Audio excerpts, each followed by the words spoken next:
السلام عليكم ورحمة الله وبركاته. سو دوادا waxaa idin la hadlaya Suldaan Cabdikariim Suldaan Khaliif Dooro. Waxaan wax insha Allah iska weydiin doonaa arrimaha doorashooyinka banaadiriga iyo intay wax marayaan. maalin hore kuna dhacay bisha 29 January 2022 sanadkan kuna dhacay odayaal ka socdo qabaa'isha qaarkiis oo banaadiriga reexamarka ayaa waxay kulan la yeesheen ra'iisul wasaare. odayaasha maanta halkaan isugu yimid dhaqanka banaadiriga warkiina waa dhageystay. maantay maalin aan go'aan qaadanayna ma ahan, qalbigiina horta khayr u sheega inaan idin dhageysto ayay maanta ahayd. waxay la hortageen in maaragtay ay jiraan 5 kursi oo doorasho loo qabanayo. 5taas kursi doorashada in loo qabto 49 qabiil dood noocaas oo kale ra'iisul wasaare oo la tageen. marka kulliin markhaati waa ka tihiin arrintaas waa la socotiin. cid kastoo maaragtay arrimaha doorashooyinka xiiseynayso kulley kama qarsana. marka ra'iisul wasaaraha wuxuu diiday in maaragtay meesha jawaab uu ku siiyo. wuxuu yiri 2 usbuuc kadib aan kusoo laabanaa. 2 usbuuc kadib aad jawaabteeda helaysiin. marka hadda waqtiga la joogaa jawigana wax kale oo nooc kale inta ka dareemayna. hadda waqtiga la joogaa oo ra'iisul wasaare la sugayay in jawaabtu uu bixiyo, laakiin jawiga waxyaalo kale aan ka dareemayna oo opposite ku ah. marka kulli dadkii meesha tagayna kulligood intooda badan ama aqlabkood arrintaas way ogyihiin waana ku qanacsan yihiin in maaragtay doorasho noocaas oo kale inta aan la qaban doonin. ra'iisul wasaaraha wuxuu tilmaamay wax maaragtay habraac ku qorno tilmaamay. habraaca la akhriyo dhowr jeer aan dhahay, dhowr jeer maaragtay aan ku soo celceliyay. haddii maaragtay wixii documentation ah oo dadka inta loo maaragtay wax kasta loogu cadeeyo loo soo nashriyo, haddii maaragtay la akhrin waayo meel alla meesha tagiisto ugu qorsho la'aan tageysa, adigoo ajenda saxsan aad wadin aad tageysa. ra'iisul wasaare meesha muxuu ku dhahay? ra'iisul wasaare meesha wuxuu ku dhahay doorashada dadka loo qabanayo odigooda ugu weyn wax saxiix ayuu yiri. marka 10 qabiil yani waxaan ka wadaa 5 kursi kasta 10 qabiil oo ku soo aadaa. aan ka heen hal kursi waxa ku soo aadaya 9 qabiil. haddii lambarada la isku toosiyo saas ku soo baxay 5 kursi 49 qabiil. kursigii waa 10 qabiil, hal kursi 9 qabiil. odiga ugu weyn wax saxiix ayuu noqonaa. 10 qabiil kasto odiga ugu weyn wax saxiix ayuu noqon karaa, kaas mid waa. doorashadan maaha doorashadii maaragtay ay wax saxiix jireen oday dhaqanka 135. oday dhaqanka 135 waa la socotiin. qasama odaygaaga qabiilkaaga inuu noqdo qasab ma, laakiin hadda qabiilka doorashada loo qabanayo odaygooda ugu weyn ayaa wax saxiixaya lagu yiri.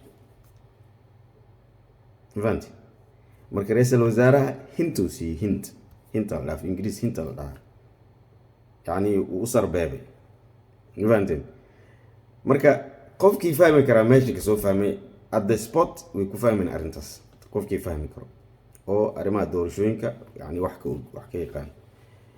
inta kaleentana meesha buu fadhiyaan waxay sugeen maaragtay jawaabta ra'iisul wasaare sugeen, laakiin ra'iisul wasaaraha jawaabtiisa markaas ayaa la garan karay. sababta waxa waaye wax habraaca ku qoran uu sheegay. habraacana maaragtay meel looga madaxin karo. meesha marka cilada ka jirto waxa waaye shacabka Soomaaliyeed inay ogaadaan ay tahay kursigaas waxaa mas'uul ka ah ninka beeshaas ugu odaysan oo masuldaan ama malaakh ama oday dhaqameedka ugu weyn ayaa mas'uul ka ah. waxaa ku xiga 2 oday dhaqameed.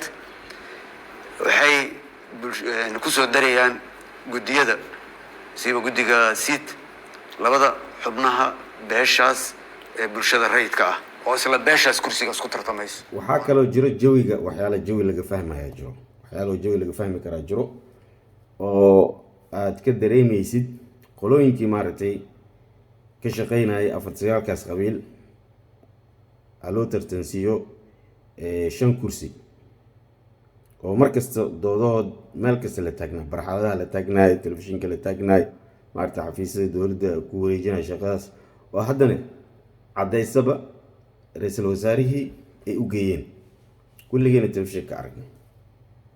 hadda dibi waxay ugu soo laabteen sheekooyin hore loo maqli jiro oo ah anaga kursiga naga maqan, kursiga naga kursiga dad hebel ku fadhiyaan, kursiga waa nala soo celiyaa asaas.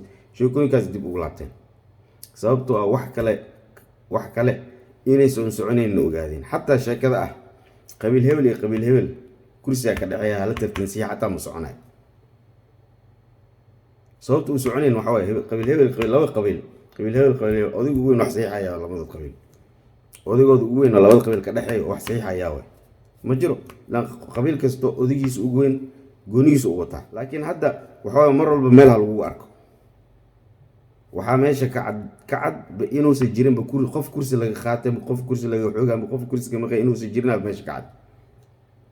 ma fahamtay? marka doorashadan insha Allah waxaa loo qabanaa 5 qabiil oo kuraasta ku fadhiso. markaas ciddi cabasho qabto hal la joojiyo la leeyahay qofka qaldan ama boob ku socdo ama beesha aan u dhalan oo boob ku socdana waa laga saarayaa. marka wixiina waxay noqonayaan wax maalin cad la qalay. intaas aan idinka ballan qaaday hadduu Allah subhanahu wa ta'ala idmo. marka arrin kala jirto ra-iisul wasaaraha waxa uu kala cadaatay guddiga doorashooyinka banaadirga inay si fiican u tababarsanayn. yani qofka markuu guddi uu noqonayo shuruudaha ku xiran liis dhan aa jiro oo shuruudaha ka mid ah ama xirfad iyo karti ku filan. marka inayba si fiican u tababarneen xirfad iyo karti aqoon iska badaa. sababtoo ah dadka qabaaisha wareejinayo xafiisaashka wareejinayo oo marba maaragta isku dayayo inay balan dowladda qof dowlad ka mid ah ugu soo sameeyaan ay ka way shaqada loo igmadane kaas ma aha. doorashada waxyaalaha caqabadaha ku ah oo doorashada uu socon laayihiin guddiyaasha way oo markasta sabab ay maaragtay in shir dib la soo laabto ra-iisul wasaaraha wal socotiin hadda kor inuu dad badan maaragtay guddiyaasha ka casilay hal mar inuu maaragtay kala diray guddiga xalinta khilaafaad 10 qof oo guddiga xalinta khilaafaad ka mid ah. maalmihii ko maaragtay oo la ansixiyay inay kulamo la yeelan jireen xaafado ay tagi jireen maaragtay odayaal ka mid ah qabaaisha kuraasta aan ku fadhiyin. kuwa kuraasta ku fadhiya lama kulmayaan, odayaashooda ma la kulmayaan, waxay la kulmayaan qabaa'il ka tirsan odayaasha qabaaisha aan kuraasta aan ku fadhiyin la kulmayaan. macnaha waxa waaye waxay aaminsan yihiin kuraasta inay ay ka go'aan ka gaari karaan. waxaa laysii aaminsan yihiin waxaasi ugu sheekeynayaan qabaaisha. marka laakiin dalabaa jiro. dalabkaas maxaa waaye kursi waa ku hela laakiin adna isdiyaare. ra-iisul wasaaraha isaga laftigiisa oo ogyahay maalin hore markii oo shirka uu maaragtay odayaasha uu qabanayo meeshay joogeen. laakiin ra-iisul wasaaraha inuu ceeb asturo raba fiiri guddiga xalinta khilaafaadka iyo guddiga heer federaal uu wacay kaaliyuu yiri wuu isku qasay. markaas wuxuu yiri guddiga banaadirga iyo guddiga heer federaalka xalinta khilaafaad kulli waa kana waxay meesha u joogaan in maxaa la yiraahdaa aniga markhaati ii noqdaan. waxa aniga aan meeshaan aan odayaashan aan ka wada hadnay markhaati inay ka noqdaan meesha u jooga wax kale uma joogaan. guddiga fiidka iyo xalinta khilaafaadka oo halkan ila joogaan waxaa markhaati uga dhigay ilaahay ka soke inay dhagahooda ku dhageystaan maantay sidaad u hadlayseen iyo qaarkiin waxyaabaha aad diidan tihiin waan ka dharagsannahay dhammaanteen. marka insha Allah waxaan rajaynaynaa doorasho hufan xor iyo xalaal insha Allah. ra-iisul wasaarahana maaragtay in uu korjoogto ka noqdo ama maaragtay koox korjoogta uu soo diro iyo tiim xafiiska ka mid ah oo korjoogta ah oon faragelin karin. waxaan rabaa sida ugu hufan inaan 3daas group oo ay anigana aan controlayo aan arintaas u guda galno.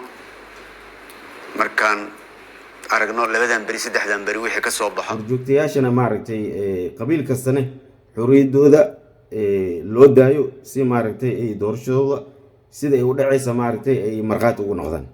wabillahi tawfiiq wassalaamu calaykum.